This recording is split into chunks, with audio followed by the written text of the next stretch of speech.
Joe Beermaster. We have a 2010 Ford Mustang, which it rained very heavily last night and the carpet got soaked. This is a convertible, so there could be a lot of issues of why the water comes in. It could come in because the door's not closing correctly. It could be because the roof's not sealing or the front windshield was replaced at one time. But the typical problem is that it has drain ports.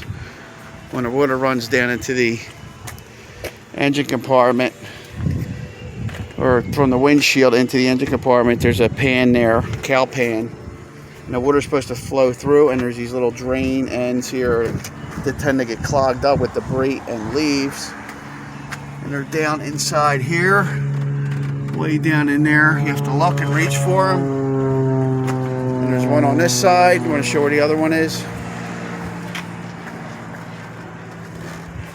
Down in there. Taking that out.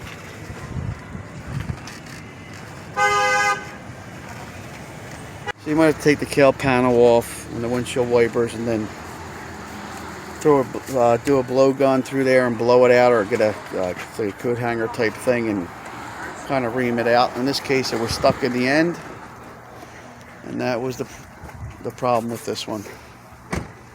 Joe Beermaster.